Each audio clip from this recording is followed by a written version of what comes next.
Hey, what's going on? This is Dr. Ben Glass with another pre-Chiro podcast for any prospective students out there considering chiropractic and the path of what it's like to become a chiropractor.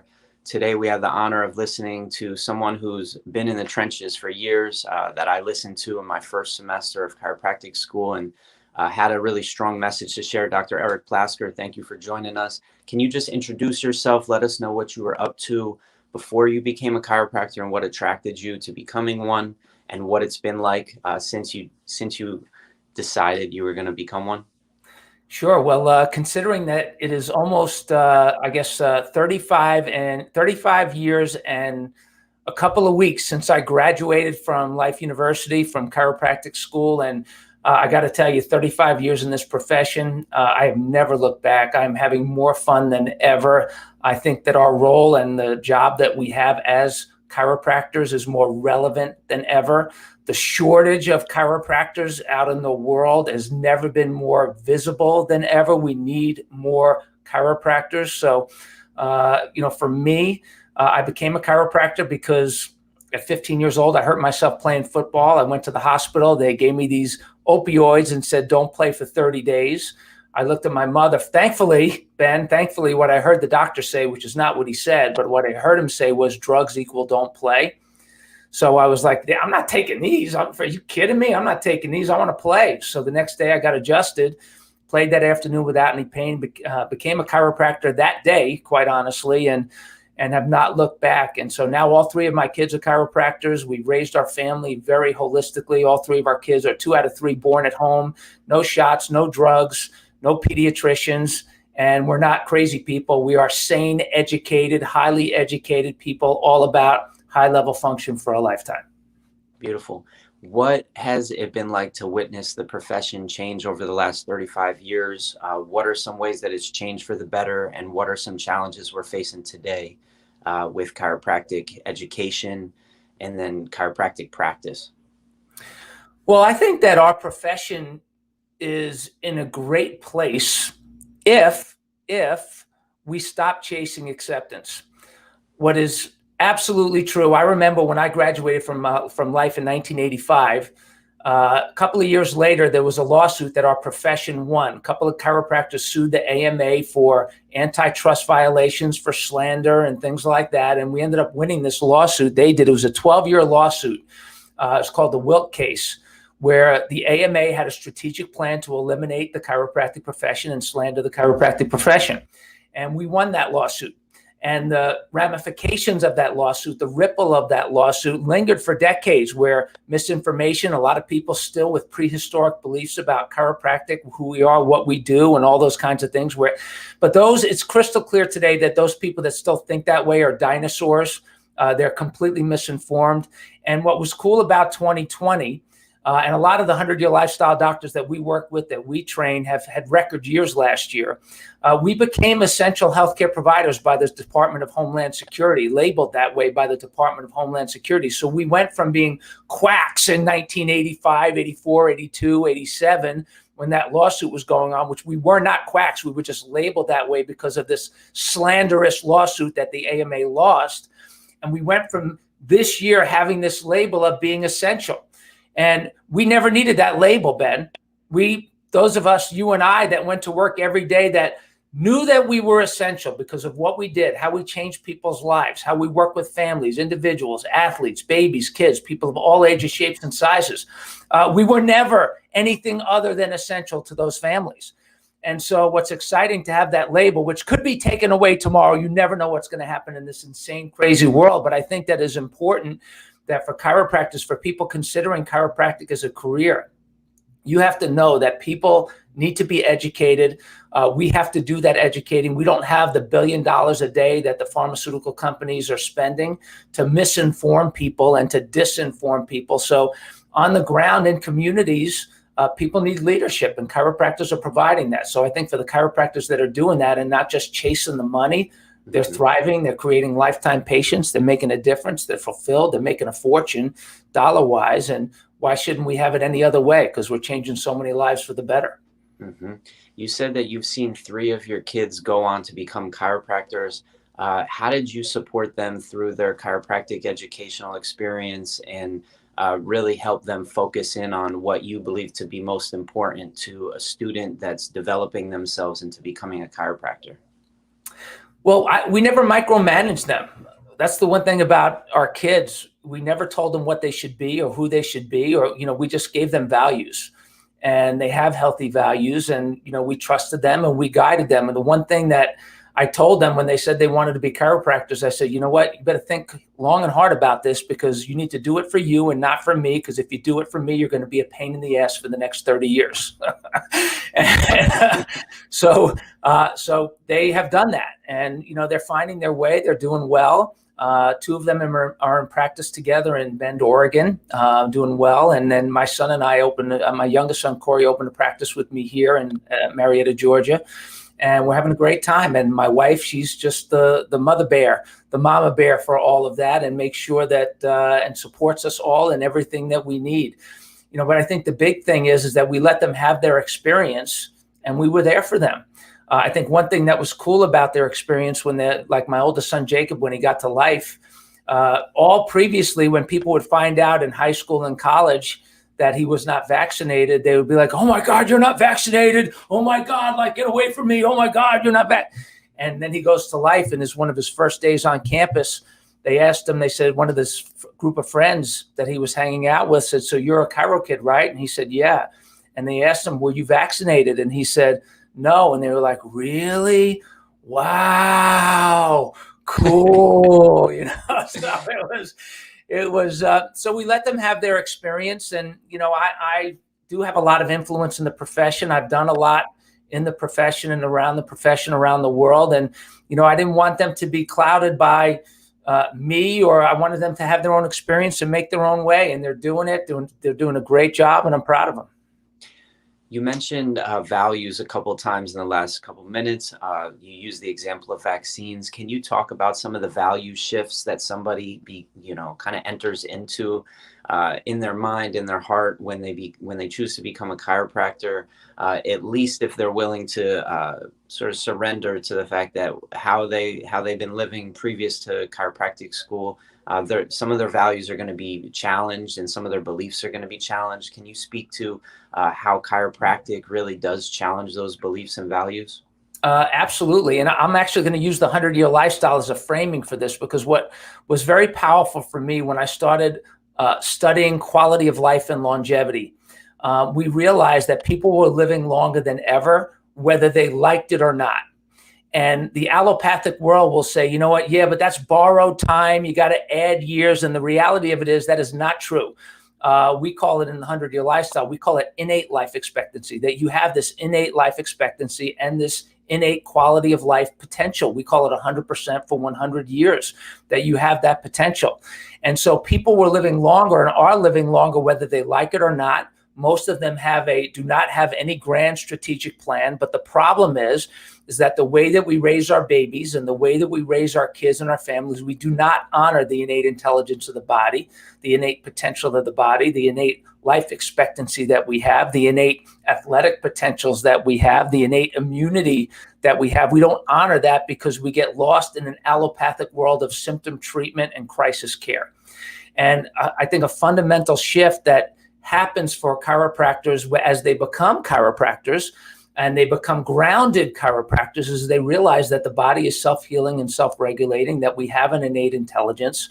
We need to work in harmony with that intelligence and do it for as long as we have the capability to be alive on this planet. And when you do that and you nurture the intelligence of the body and you work with it, it's amazing the human potential that we can achieve.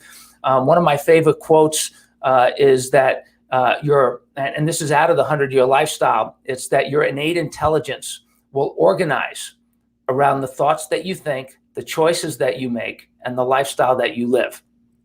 And many people, what they do is they blame ill health, they blame challenges, they blame all kinds of things in their world on their genetics, or they blame it on family history, rather than taking the responsibility with their thoughts, their choices, their lifestyle, and their actions. And so when you live this lifestyle and you honor the innate intelligence of the body, and you don't just get adjusted because you have a pain, but you have your spine and nervous system checked as a part of a lifestyle.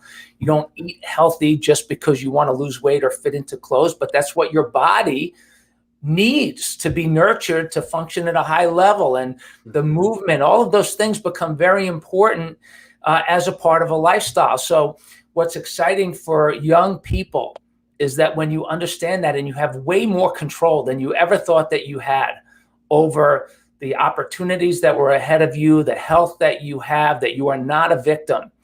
And it gets very exciting as young chiropractors to make that transition. And then you get people in your practices and in your community to understand that, and they become lifetime patients. And I think what's exciting is, and I'm sure you have them, Ben, and a lot of the people that we work with have lots and lots and lots of very committed lifetime patients, not because they need it anymore, but because they chose it or they want it for themselves. And, I think about that's how we lived. So, in the 30 years of raising kids, I have my 3 kids now are 31, 29, and 27. Over all of those 31 years of raising our family, I bet we've spent $400,000 on health insurance costs and probably $40,000 on healthcare, which includes having home births and having babies. It includes my oldest son having a bad injury that required a lot of attention and things like that. And so, what a way to live, quality of life wise, as well as it's great for your future to know that you're not going to be spending all kinds of money on trying to get your health back. Mm-hmm. Can you speak to the impact that a chiropractor can have on their community when they commit to some of the principles you just shared of sharing the 100-year lifestyle? And how do you really help young chiropractors get into the mindset of it's not about them, it's a purpose bigger than themselves? And really, like, what's that mean? If the cause is that they show up as chiropractors and they make an impact in their practices, what's the effect look like on their community? What's it like to be a chiropractor that has such a sort of extended influence or connection to your community? Well, it's a beautiful thing, and it doesn't happen by accident. You have to want it. You have to want to make a difference as a chiropractor. You have to want to lead people. You cannot be afraid to lead. You have to want to lead. And we see in every single community, we see it in assisted living centers popping up on every corner because people didn't know they were going to live this long, and they are rotting away as human preservatives. And their children, grandchildren, great-grandchildren, they are seeing the suffering of their elders, and they are thinking to themselves, holy crap, I do not want to be like that, but I need a leader. Somebody give me a sign. I need somebody to follow. I don't want to be like that. I have those genes, but I don't want to be like that. Mm-hmm. And they're looking for somebody to follow. And the allopathic world does not provide a solution. They provide a path to, you want to know where you're going to end up? If you follow your medical doctor in the medical world, you're going to end up in a nursing home for decades. Mm-hmm. And that's what's happening in this world. And so to be able to provide leadership for families, individuals, generations is so exciting. And then the perception of who you are as a chiropractor in your community skyrockets. And, chiropractors will often say, but well, what kind of patients do I attract? Human beings, like earthlings, like lots of them. I was on the phone yesterday with one of our 100-year lifestyle doctor, been in practice 3 years. He's 100% cash. This third year in practice, he collected over $400,000, I believe it was. High level of profit. Year after year, month after month, more and more people are recommitting for another year, and then another year, and then another year. So, he's not constantly having to replace his practice every year or every month or every 3 months because people don't stick around. People are staying. Why? Because you're providing leadership, and it's common sense.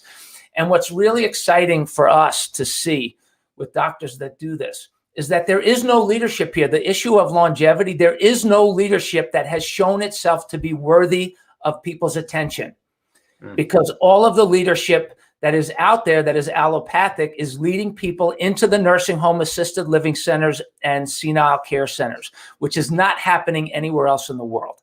So to be able to have a message that has a holistic core of chiropractic at the center with common sense lifestyle things You provide leadership that people will follow. They'll bring their families, they'll bring their friends, they'll bring their coworkers, they'll talk about you. It takes chiropractic outside of what I like to call the crap box, the CRAP crap box of mishmash, of confusion of what chiropractic is and what it isn't, which, by the way, Ben, nobody cares what it is or what it isn't. They just want to know what's in it for them.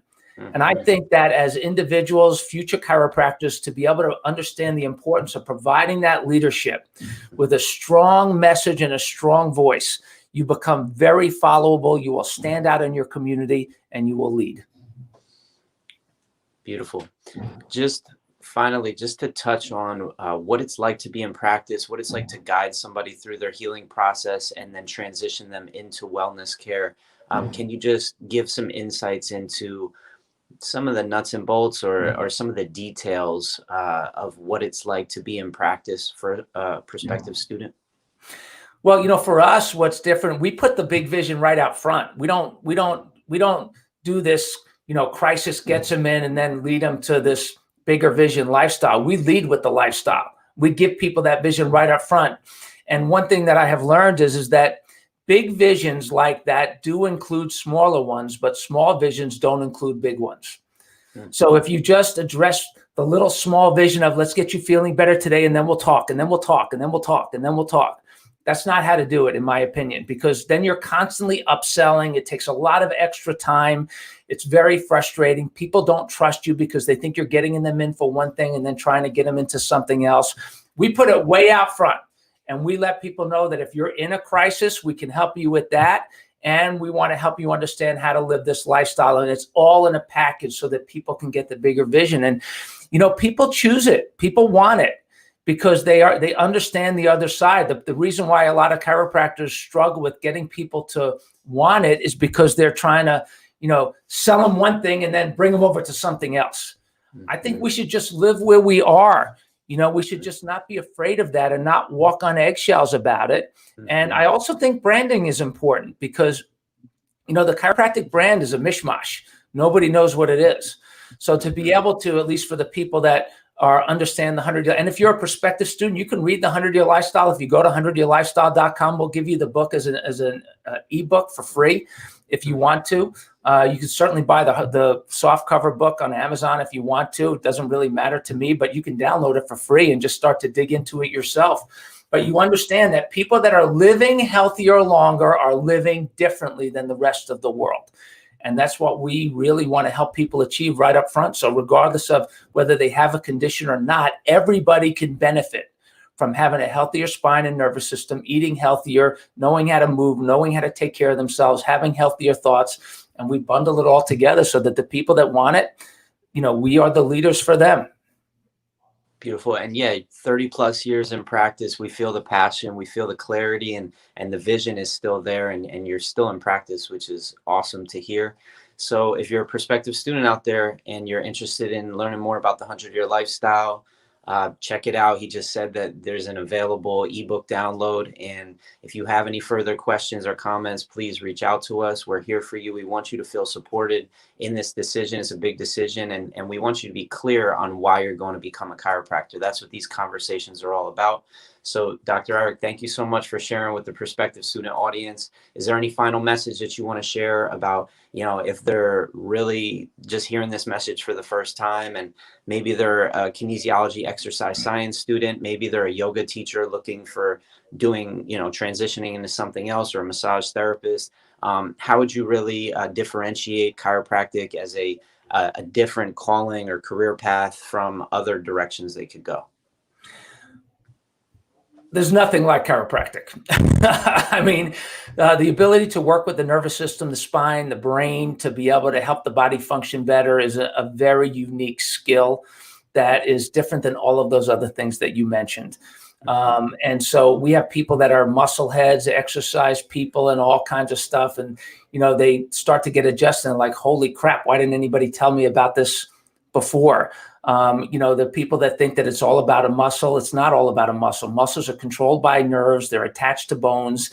And so chiropractic becomes more and more and more important than ever.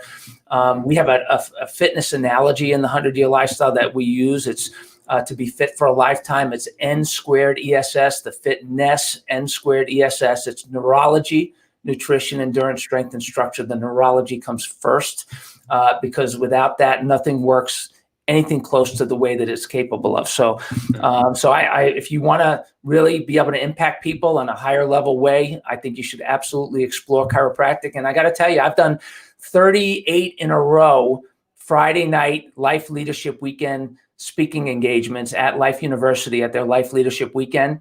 And if you you can apply for that weekend. It is you can be scholarshiped if you put my name down, or if you have another Life Force doctor that you know, you put their name down, and and you can attend for free. They'll scholarship you. They'll even give you money for travel.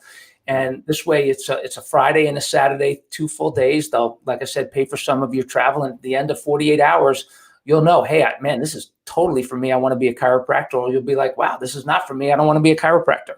Mm-hmm. And so if you do decide to come to one of those, go to life.edu, register Life Leadership Weekend, and make sure that when you come, if you see me and you see my talk, come up and give me a big hug and tell me that you saw me on Ben's Pre-Chiro podcast. Appreciate you, Dr. Eric. Thank you for your time, man. My pleasure, my man. Keep up the good work.